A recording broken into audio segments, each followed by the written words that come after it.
Hello everyone, कैसे हो आप सब। एक बार पुनः स्वागत है आप सभी का हमारे अपने YouTube channel Shiv coaching classes पर। उम्मीद करते हैं आप सभी मस्त होंगे, बेहतर होंगे, आप सभी की पढ़ाई भी अच्छे से चल रही होगी। तो देखिए, बोर्ड एग्जाम के लिए हम आप लोगों के सामने यहाँ पे आज 2 अंकों वाले इंपॉर्टेंट क्वेश्चन लाए हैं, जो कि आपके बोर्ड एग्जाम के लिए काफी इंपॉर्टेंट है। और पेपर के पहले आप इन इंपॉर्टेंट क्वेश्चनों को अवश्य पढ़ के जाइए, ताकि आपके पेपर में काफी सारे क्वेश्चन आपसे बन सकें। तो चलिए सीधे वीडियो को शुरू करते हैं। पहला जो इंपॉर्टेंट क्वेश्चन है वो है ट्यूबेक्टोमी क्या होती है। तो देखिए, ट्यूबेक्टोमी क्या होती है, काफी आसान सा क्वेश्चन है। इसे हम बेसिकली महिला नसबंदी भी कहते हैं। क्या कहते हैं? महिला नसबंदी के नाम से भी जानते हैं। देखिए, यह एक जनसंख्या नियंत्रण के लिए, यानी कि जनसंख्या को कंट्रोल करने के लिए, नियंत्रित करने के लिए अपनाई जाने वाली एक तकनीक होती है। इसमें स्पेशली हम करते क्या हैं कि किसी भी महिला की जो अंडवाहिनी नलिका होती है, यानी जो फैलोपियन ट्यूब होती है, जहां पे क्या होता है, निषेचन होता है, तो महिला की अंडवाहिनी नलिका को हम क्या करते हैं, इस प्रक्रिया में काट करके बांध देते हैं। तो आपस में जब हम इनकी अंडवाहिनी नलिका को ही काट करके बांध देंगे तो क्या होगा कि शुक्राणु अंडाणु से किसी प्रकार से मिल नहीं पाएंगे, यानी कि निषेचन नहीं हो पाएगा। और इस प्रक्रिया को ही हम बोलते हैं ट्यूबेक्टोमी। तो यह बेसिकली जनसंख्या नियंत्रण के लिए अपनाई जाने वाली एक तकनीक या विधि होती है। इस विधि में हम करते क्या हैं, किसी भी महिला की अंडवाहिनी नलिका यानी कि फैलोपियन ट्यूब को काट करके बांध देते हैं, जिस कारण से निषेचन की प्रक्रिया नहीं हो पाती है। और इस प्रक्रिया को हम महिला नसबंदी के नाम से भी जानते हैं। बस इतना आपको केवल तैयार कर लेना है। इसके बाद दूसरा सेम इसका अपोजिट एक क्वेश्चन पूछा जाता है, वैसेक्टोमी क्या होती है। तो वैसेक्टोमी की यदि हम बात करते हैं तो सेम इतना स्टार्टिंग में आपको इसमें भी लिखना है कि यह भी परिवार नियोजन के लिए अपनाई जाने वाली एक विधि होती है, यानी यह भी जनसंख्या नियंत्रण के लिए अपनाई जाने वाली एक तकनीक होती है। बस इसमें किया क्या जाता है कि जो ट्यूबेक्टोमी होती है वो महिलाओं के अंदर अपनाई जाने वाली विधि होती है, इसलिए उसे हम महिला नसबंदी कहते थे। लेकिन वैसेक्टोमी जो प्रक्रिया होती है ये पुरुषों के अंदर अपनाई जाती है, इसलिए इस प्रक्रिया को हम पुरुष नसबंदी के नाम से भी जानते हैं। अब इसमें किया क्या जाता है कि किसी भी पुरुष की जो वास डिफरेंस होती है, यानी जो शुक्रवाहिनी होती है, तो शुक्रवाहिनियों को काट करके बांध दिया जाता है, जिस कारण से इस स्खलन के समय शुक्राणु बाहर नहीं निकल पाते हैं। और होता क्या है कि निषेचन नहीं हो पाता है। अब जब निषेचन ही नहीं हो पाएगा तो किसी प्रकार से जाइगोट नहीं बन पाएगा और आगे चल के एक नए शिशु का निर्माण भी नहीं हो पाता है। यानी यह भी एक जनसंख्या नियंत्रण के लिए अपनाई जाने वाली तकनीक होती है, जो कि पुरुषों के द्वारा अपनाई जाती है, इसलिए इसे हम पुरुष नसबंदी के नाम से भी जानते हैं। इस विधि में हम क्या करते हैं कि किसी भी पुरुष की वास डिफरेंस, यानी कि जो शुक्रवाहिनियां होती है, उनको हम काट करके बांध देते हैं, जिस कारण से इस स्खलन के समय शुक्राणु बाहर नहीं निकल पाते हैं और निषेचन की प्रक्रिया नहीं हो पाती है। तो इस प्रक्रिया को हम बोलते हैं वैसेक्टोमी। इसके बाद अगला इंपॉर्टेंट क्वेश्चन आपको याद करना है, कृत्रिम गर्भाधान यानी कि आर्टिफिशियल इंसेमिनेशन क्या होती है। तो देखिए, आर्टिफिशियल इंसेमिनेशन की यदि हम बात करते हैं तो होता क्या है, जैसा कि नाम से स्पष्ट है कि कृत्रिम गर्भाधान मतलब कृत्रिम तरीकों से अगर हम गर्भ को धारण करवा देते हैं तो इस प्रक्रिया को हम बोलेंगे कृत्रिम गर्भाधान। तो इजली तरीके से आपको यहां पे समझना है कि कोई भी मेल है, उस मेल से हम क्या करेंगे कि कृत्रिम यंत्रों के द्वारा क्या करेंगे कि उस मेल के वीर्य को बाहर निकाल करके एकत्रित करेंगे।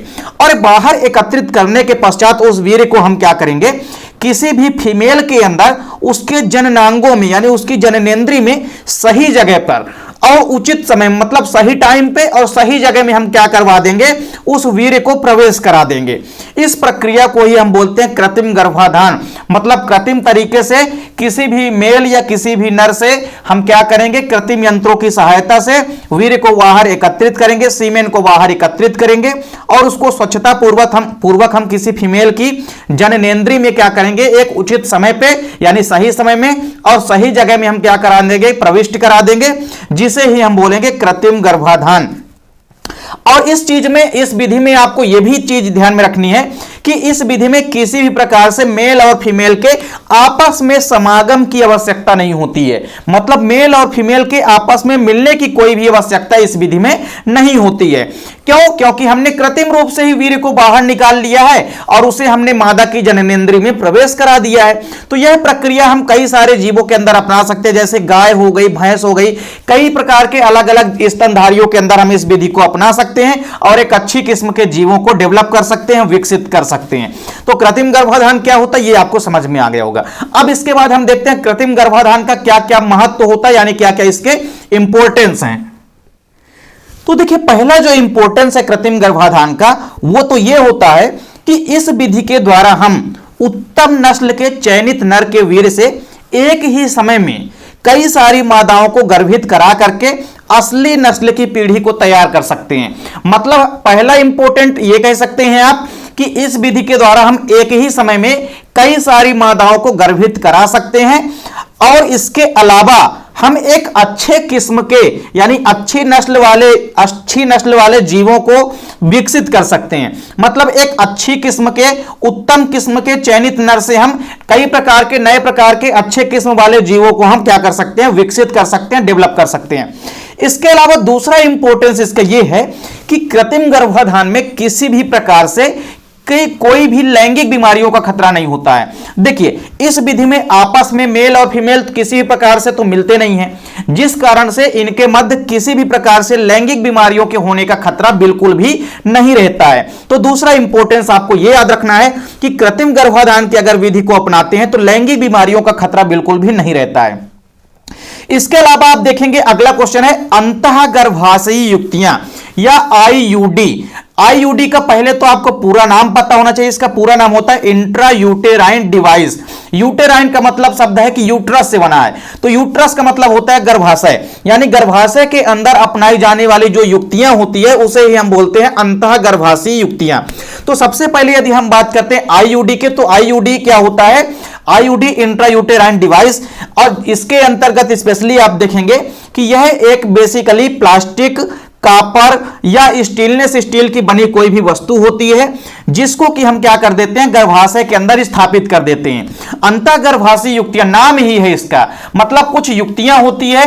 युक्तियां का मतलब है कुछ ऐसी बनी वस्तु होती है, किसी प्लास्टिक की बनी हो सकती है या तो कॉपर की बनी हो सकती है या स्टेनलेस स्टील की बनी हो सकती है। तो ये कोई भी एक वस्तु होती है जिसको कि हम क्या कर देते हैं, गर्भाशय यानी कि यूट्रस के अंदर स्थापित कर देते हैं, जिसके द्वारा होता क्या है कि यह वस्तु जो होती है जिसको हमने गर्भाशय के अंदर स्थापित कर दिया है, यह शुक्राणु को गर्भाशयी नलिका में प्रवेश करने से रोकती है। मतलब जब हम इस वस्तु को गर्भाशय के अंदर स्थापित कर देते हैं तो यह शुक्राणु को गर्भाशय के अंदर जाने से रोकती है, और इस प्रक्रिया के कारण क्या हो जाता है कि निषेचन नहीं हो पाता है। मतलब हमने अगर इस कॉपर की बनी वस्तु को गर्भाशय के अंदर स्थापित कर दिया है तो यह शुक्राणुओं को अंदर जाने से रोकती है, शुक्राणुओं के मार्ग में बाधा उत्पन्न करती है, शुक्राणुओं को नष्ट कर देती है, जिस कारण से शुक्राणु आगे नहीं पहुंच पाते हैं और निषेचन नहीं हो पाता है। तो इस प्रकार से गर्भ को कंट्रोल करने के लिए या गर्भाधारण को रोकने के लिए अपनाई जाने वाली एक विधि होती है जिसको हम बोलते हैं आईयूडी, यानी कि इंट्रा यूटेराइन डिवाइस या अंतःगर्भाशयी युक्तियां। तो इसमें कोई भी प्लास्टिक, कॉपर या स्टेनलेस स्टील की बनी वस्तु होती है जिसको कि हम गर्भाशय के अंदर स्थापित कर देते हैं, जो कि क्या करती है, शुक्राणुओं को अंदर जाने से रोकती है, शुक्राणुओं को नष्ट करती है और निषेचन नहीं होने देती है। तो इस प्रकार से यह जनसंख्या नियंत्रण के लिए अपनाई जाने वाली एक इंपॉर्टेंट विधि होती है। इसके बाद अगला जो इंपॉर्टेंट क्वेश्चन है हमारा वो ये है कि जनसंख्या वृद्धि के कारण, कई बार आपके एग्जाम में यह क्वेश्चन पूछा भी गया है। तो जनसंख्या वृद्धि के देखिए कई सारे कारण हैं। पहला इंपॉर्टेंट कारण आपको याद रखना है, जन्म दर में वृद्धि। अगर जन्म दर में वृद्धि होगी, प्रति इकाई क्षेत्रफल में अगर जन्म लेने वाले व्यक्तियों की संख्या में वृद्धि होगी तो जाहिर सी बात है कि जनसंख्या में भी क्या होगी, वृद्धि होगी। इसके अलावा दूसरा इंपॉर्टेंट कारण क्या है कि मृत्यु दर में कमी। अगर प्रति इकाई क्षेत्रफल में मरने वाले व्यक्तियों की संख्या में कमी आएगी तो जाहिर सी बात है कि जनसंख्या में भी क्या होगी, वृद्धि होगी। तो अगर मृत्यु दर में कमी होगी तो जाहिर सी बात है कि जनसंख्या में क्या होगी, वृद्धि होगी। इसके बाद तीसरा इंपॉर्टेंट कारण जो है वो ये है कि प्रजनन दर का उच्च होना। पहले आप देखे थे कि महिलाओं के अंदर प्रजनन दर निम्न था, लेकिन अब जो हार्मोन्स होते हैं, सेक्सुअली हार्मोन्स, जो मेल और फीमेल सेक्स हार्मोन हार्मोन्स होते हैं ये कम उम्र में ही डेवलप हो जाते हैं, जिस कारण से महिलाएं कम उम्र में ही प्रजनन की दृष्टि से सक्षम हो जाती हैं। तो अगर प्रजनन दर उच्च होगी तो कम उम्र में ही महिलाएं बच्चों को धारण करने की क्षमता डेवलप हो जाएगी और कम उम्र में ही बच्चों को पैदा करेंगी, जिस कारण से जनसंख्या में क्या होगी, वृद्धि होगी। तो अगर प्रजनन दर उच्च होगा तो इससे भी जनसंख्या में क्या होती है, वृद्धि होती है। इसके अलावा अगला रीजन है निरक्षरता एवं सामाजिक कुरीतियां।